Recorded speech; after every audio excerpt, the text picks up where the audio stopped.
What's up, guys? Welcome back to the channel. Let's talk some baseball. Game 2, Guardians, Yankees. This will be an exciting one and hopefully delivers a little bit better of a contest than what we saw yesterday. Wind was blowing in. It was kind of funky. We did get some home runs, but it was just one where, quite frankly, I just think that even if you're a Yankees fan, I know a win's a win, but it was just a boring game. It was like a turkey shoot with what we rolled out there for the Cleveland, the battery. And I say battery because, you threw out a pitcher that's almost damn near 40 years old, and the catcher, with blisters, mind you, and then and a hangnail, and he's over there trying to throw off speed and 25 miles per hour winds, and then the catcher, it looks like he was the guy that is in the bullpen trying to teach other catchers like how to like the test dummy, so you can pitchers can wear out their off speed pitches in the dirt, chase pitches and whatnot. So that was kind of funny to watch if you were rooting for Cleveland, for betting or personal. It is what it is. We live to fight another day, and that's why we have a 7-game series between the Yankees and Guardians. A little comic relief. We did have some big tickets, but it was able to be profitable due to the NFL. So that's been a really good way to start a work week. If you do work, if you're retired, congratulations. Or if you don't need to work, that's even better. Send me some money, but just kidding. I digress. Anyways, let's get into the picks. This is where we're going to look into this game. If you haven't done so, guys, make sure you all like, comment, and subscribe down below. Also, I am going to share with you guys kind of what we have going on in the channel. A lot of people don't know, but I do have a channel membership open. I do not charge for picks. This is kind of how I do it. If you want to give back to the channel, keep us going, support the channel, you can become a channel member today. Shout out to all the channel members that are involved, and all you have to do is go on the channel homepage, and for a Netflix subscription, $9.99 a month, you can join us here and get some perks and other things that go along the way. But this is where we're going to come out each and every day. And like I said, guys, we are going to give you guys the picks today. And that is where we're getting into the Game 2 matchup, where we do see the likes of the Yankees taking on a lot of money as a money line favorite, okay? We get Tanner Beebe going against Garrett Cole, and I'm going to break down that pitching matchup just in a bit. And the Guardians, on the other hand, at a +1.5 price, -154. Now, I want to touch on that run line, right? We've seen this kind of a lot here in the postseason. If you probably go back into the ALDS, NLDS, and what we have going on with the Mets and the Dodgers, we haven't really landed on that 1-point game all too often. So if you are taking the run line, it's something where, it's a way to almost hedge your bet, an insurance policy, if you will, with some reduced odds. But I think that's at these games. Even if you like the Guardians, you still should entertain the market. Guardians -1.5. Just where I'm at, that's how I feel about it. I think especially being in New York with that shorter porch, you do get a lot of solo shot potential. We'll see where the wind's blowing a little bit later on in the day, but we did get a kind of a nasty little wind that I think, quite frankly, prevented a lot of balls from getting over the wall. We saw Ramirez put a charge in one. That one looked pretty much good off the bat, and then just kind of fluttered right into the warning track. So a little warning track power for Jose there with his outstanding record against the Yankees in that ballpark. If you want to look up some crazy stats, go check out his hitting splits in New York Yankee Stadium. It's just absolutely fantastic. So that to go along with Kwani and Stephen Kwan, 1 for 4, I believe, at the dish yesterday. Did not really get that done as well. It was a slap shot late in the game, in between second or third base and shortstop. But that's kind of where you're gonna have to do better, right? You can't have those lackluster dead innings, right? And I know that the umpiring and whatever, the strike zone's been a little bit off, but that's working both ways. I watched it yesterday, and the one difference between Rodon and what we saw with Cobb is that he just did not find the zone. And you can blame it on your blister, your hangnail, whatever. But it is what it is. It's not up or shut up, and you can't get by in the postseason play expecting everybody to chase pitches in the dirt, especially when your catcher can't stop them. So, it is what it is. Not salty about the loss because I do like Cleveland tonight again. But it's something where even if they do lose the game, they return home, and I think they can return the favor as well. So it's a 7-game series, so buckle up. If you think this one's going to be done in 4 or 5, congratulations, go for it. They do have that offered at a lot of sports books. But we are going to talk about this game in the spirit that we do get a better game, I think, both ways between with Beebe and Garrett Cole. And I wish me misspeaking was actually correct. Boy, did the Indians need Shane Bieber to be healthy. That's really their lacking attribute to this ball club that comes into here and finishes the season as a 2 seed. They don't have the starting pitching, and I'll say that till I'm blue in the face. That's why I bet against them before the season started. And, you can only rely on timely hitting as long as you can timely hit. And yesterday, they did not get it done in that regard. Okay, so I am going to talk about it, and we are going to go back to the well a little bit. I do want to touch on Judge and Jose Ramirez right now, what they've done in the postseason. And this is something where their postseason careers, I mean, they are a very underperforming superstar talent in the postseason, right? Judge had a clutch home run, I believe, in last year's tournament, but other than that, he's batting like $178, $180. I'm not going to say specifics because I have a feel for these things. But Jose also, going 0 for 4 last night. I know he had some great at bats, put in a charge into one. He fought, he battled, but it's still something where even in that ballpark, you got to do better, and you have to perform for your team. Quan looks absolutely insane. His postseason batting average, I think, is like 400. Comes into the series a little bit over 500 batting average just from the ALDS, and until he went 1 for 4 last night. But I do think that we do get a Cleveland team that's a little bit more spirited today. And what I mean by that is if you get defeated the way that they did, 5-2. Let's just be honest. That was a 5-0 ball game. That was a kick in you-know-what. I don't know if I'm allowed to say that on YouTube, but I wish I could because that's how I feel. But I think that's kind of where you look at the Indians, and there's only 2 ways that this goes down, okay? And you're not going to find this in any, ESPN analyst or, any podcast or whatever you want to call it or look to. You're not going to find it on a Google search.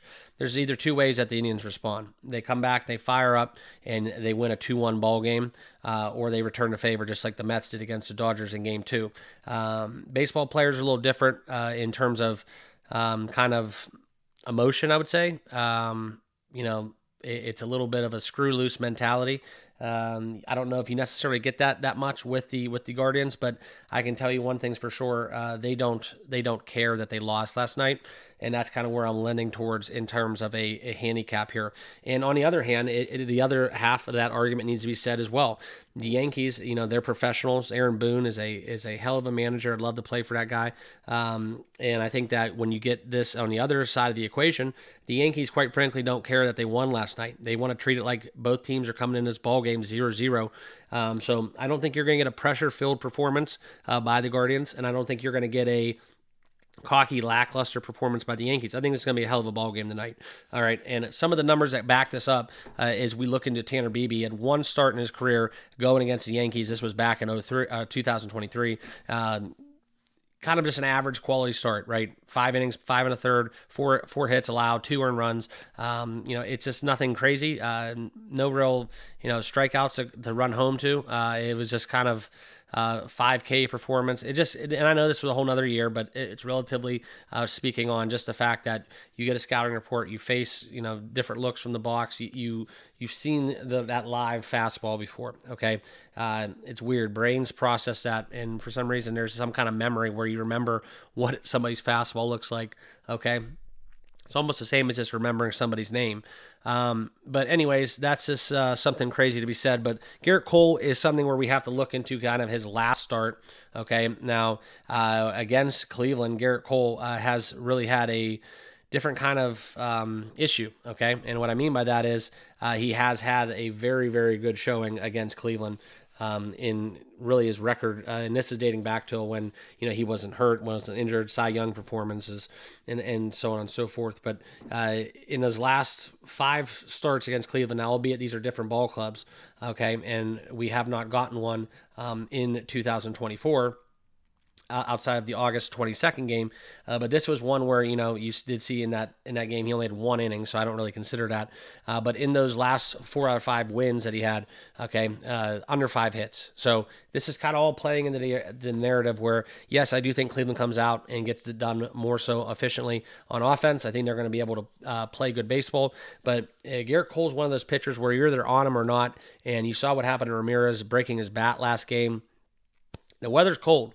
That resonates, okay? And Garrett Cole has one of those fastballs that has just enough movement that if it's a little nippy out there, a little chilly, you don't want to face him in this cold. But I think that's something where I look at this and I do like the ability for both of these pitchers to keep this one low. I think the under 7 is my best bet. That's what I'm going to be going with.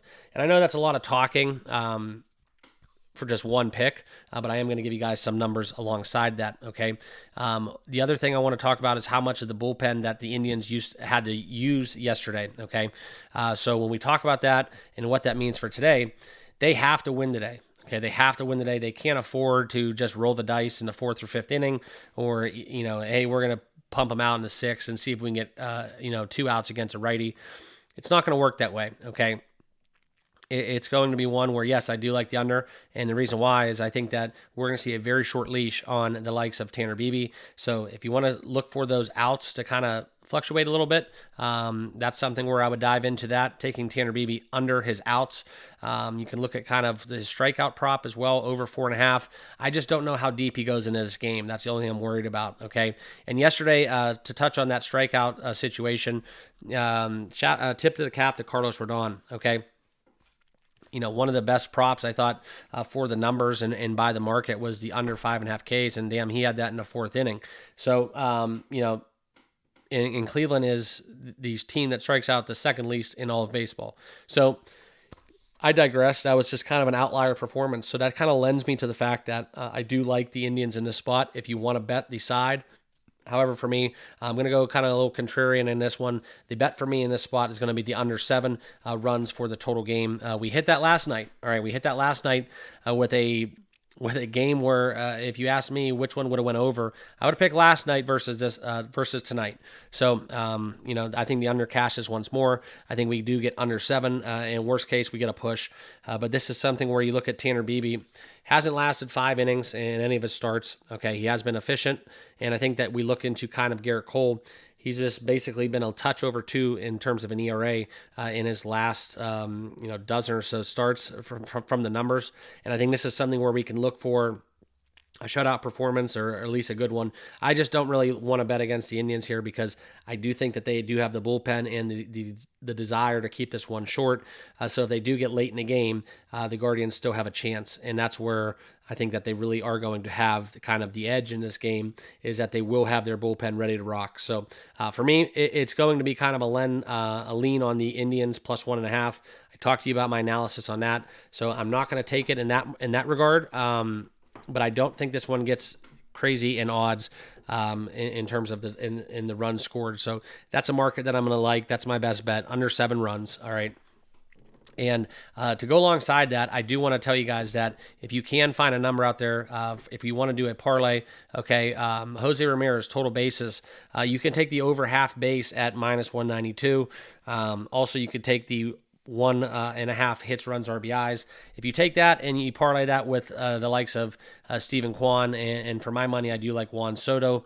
So those would be 2 players that I would kind of parlay together, possibly 3, where I look for them to shine. Stay away from Aaron Judge. In my personal opinion, that's what I would do. I would fade Judge again. Okay. And he had some good at-bats too, but we saw a lot of efficient,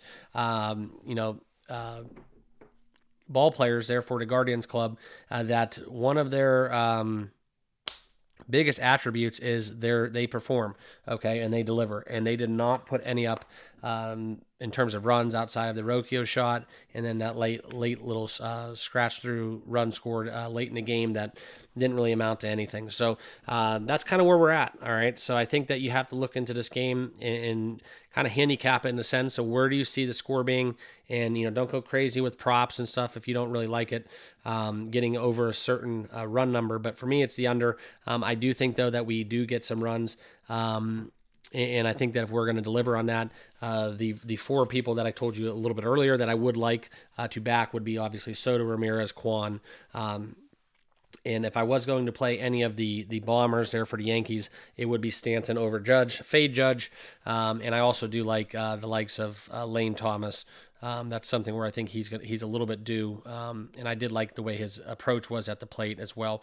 Also fading Josh Naylor too as well in this spot. So that's kind of where I'm at. I told you about the pitching. I would take Garrett Cole over strikeouts. I think there's something the Guardians are kind of struggling to see the baseball a little bit. So you go over his K prop, go under the outs there for Tanner Beebe. However, a lot of people were betting against him his last first start against the Tigers, and he absolutely shoved. So holding out hope from a personal emotional betting, rooting interest. It's going to be a Cleveland money line play. However, I am able to separate the two, and I'm not going to get involved. And personally, there's way too much action right now on the Yankees. So if you do believe in Vegas and you believe in lopsided kind of numbers and overweight in one end of another, that's kind of where I would lend towards taking the Guardians even more, because there's this, there's just way too much of the public and the money is on the Yankees. So, everything looks, all systems go. Yankees are going to roll 5-2, but do not be surprised if we wake up tomorrow and the Guardians get this one done. And it's just a weird kind of scratch it out game and ends up being about 3-2 or something along those lines. So that's where I'm at. I gave you guys some props along the way, and I do want to share with you guys in those insights when I gave you guys my props. I do my research beforehand, so a lot of times I don't talk about them. But if I'm going to say them here on the channel, it's because that's something that I'm willing to bet myself. Not necessarily means that I'm going to play it, but I am going to talk about it in the kind of spirit that I would bet it if I had to. So that's kind of where I'm at. Also, if you want to look at something kind of sneaky, Stephen Kwan to get a stolen base. I like that one as well. So those are kind of my plays. But as we get out of here, guys, I do want to share with you kind of some insights to get you on your way. And these are some where the under has been very strong for the Indians. We can talk about that in terms of a percentage point. It's very, very strong. And the Yankees, conversely, they have not covered the run line. It's about 26% of the time at home out of their last 15 games. So that kind of lends towards the argument that I do like Cleveland plus 1.5 for other reasons outside the fact that I'm rooting for them to win the game. If I was an emotional bettor for Cleveland, I would probably just take them on the money line, because that's just way too much money in a must-win spot. We saw what happened with the Mets. But for me, guys, it's just something where if you're playing the numbers, the odds of the Yankees covering the run line, especially with Cleveland's bullpen and the ability to backdoor that late in the game, you're sitting there at 25%. That's a juicy bet, okay? But if you want to make the argument for New York, Cleveland's also 26% on the other end as winning in their last 23 games as an underdog. So this is just a tough game to handicap. It's going to be an emotion-filled game. The weather kind of is going to be a screwball game as well. We got some wind, we got some cold, and it would not shock me one bit if either team won this game by margin, and it wouldn't shock me one bit if both of these pitchers dealt, and we have kind of like a very similar game to the game 2 against Detroit. Game 3 against Detroit, where we went to extra innings. I believe that was game 3. And it was just kind of one of those like 1-1 games. So kind of just excited to watch this one. But that's where I gave you guys my best bet, and that is the under 7. That is the bet that I will be making. So that's where I'm at. And if you guys want to know more, hop on over to the Discord. We'll be talking about the game a little bit earlier or later on in the day. I know this video kind of went long, but apologies for getting it out a little bit later in the day as well. I wanted to make sure some things with the weather and injury reports and so on and so forth, and how the lineups were getting set before I actually bet this game. So that's why the delay is there, but we're all good. This game will not be happening until later on in the day, so I don't foresee a lot of line movement either. I think we're kind of stuck where we're at, in my opinion, and let's look forward to exciting game 2. So appreciate you guys. We will have a video up tomorrow, maybe even tonight, for the Dodgers Mets game 3 that we'll have on Wednesday. And as always, guys, football and hockey stay loaded on the channel as well. So appreciate you guys. Remember to subscribe on your way out. Smash that like button, and we'll talk to you later in the next video. Good luck with your picks.